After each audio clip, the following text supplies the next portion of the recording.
And you had one very specific dream. Tell us that.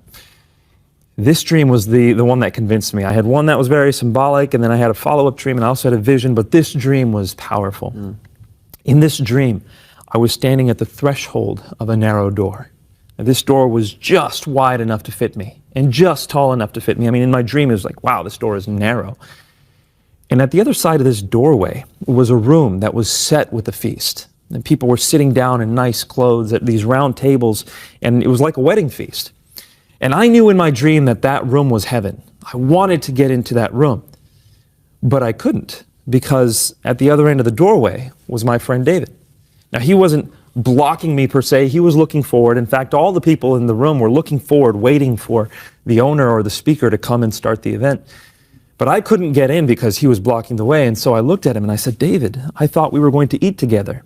And he says, you haven't responded. And in the dream, right there, I knew I needed to respond to the invitation David was giving me in order to come into heaven.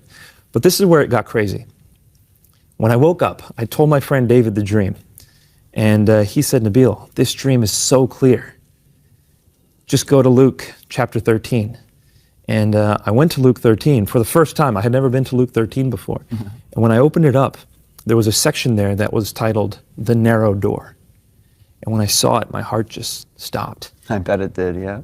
And I'm going to paraphrase it. Basically what it says is Jesus was going through the towns and villages preaching the good news.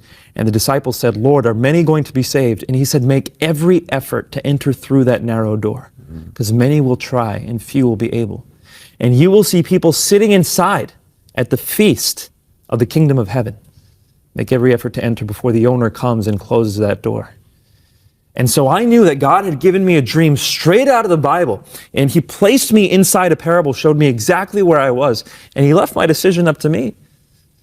It was very clear for me at that point what I needed to do.